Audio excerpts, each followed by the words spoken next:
Hello everyone, welcome back to our channel. This video is part of a training playlist which is in the description. Now let's name this table as data table from files. You cannot have a space in there, that's why I'm trying to use it as capital and small letters to know what's going on.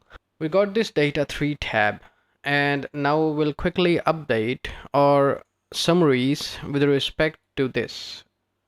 For example, in here I will also convert this range to tables, and you'll see what is the benefit of having table. For example, so we'll convert this range into table. All you have to do is to go to insert tab and T for table. We have headers, so we'll make sure this is ticked and OK.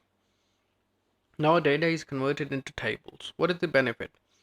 You had this conditional formatting here, and if we go to conditional formatting, this list was till here.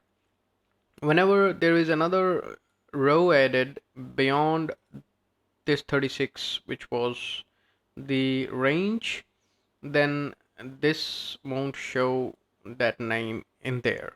You can see this is blank and this blank is row 36. There is nothing, no row 35, and there won't be even if you add, unless you go to data validation and update this to 37 and so on. Now I'm going to show you what is the benefit of using name manager. We go here, we select this column. This column is a range, and we want to name this range as something like salesperson. We can do this by simply clicking here and type salesperson, or you can press Ctrl F3 to open name manager. You go for new, you name this as salesperson and enter. One thing you have to see is this is let's first rename this table and name this as salesperson table. Now if you go to control 3 name manager, this salesperson, this is salesperson table, and this one here is name. Do an edit and you'll know.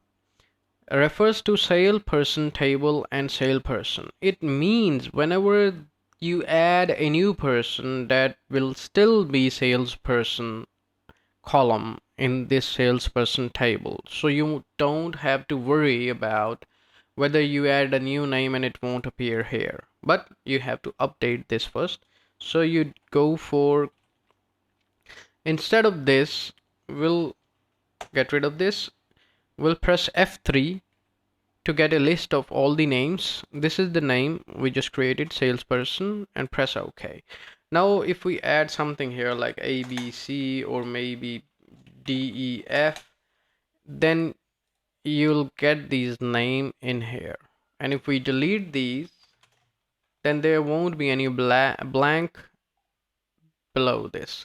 So this is another benefit of using name manager. Now let's name this box as selected person. You can also do this using Control F3 name manager.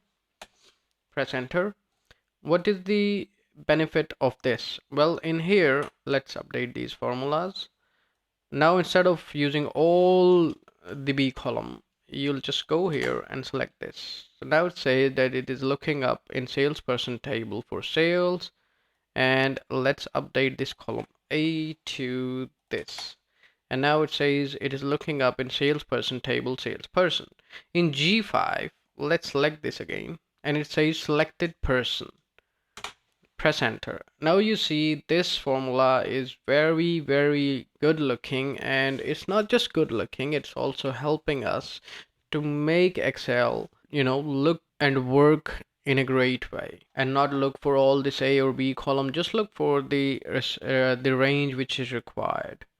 And now this formula says this. You can also, instead of selecting this, you can, if you have named any cell which is being used again and again, you can just type name and it says selected person. You press tab and press enter.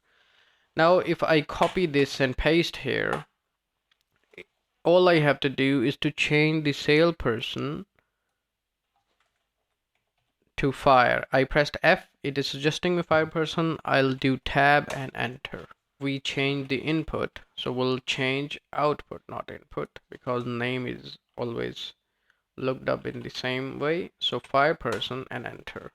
So this is easier. You don't have to lock your cells, and Excel will be much lighter as compared to when you have huge data. If you found this video helpful, please give it a thumbs up and consider subscribing for more Excel tutorials. Again, this video is part of a full training. You can find the link in the description and save the playlist or bookmark. I'll see you soon in the next video.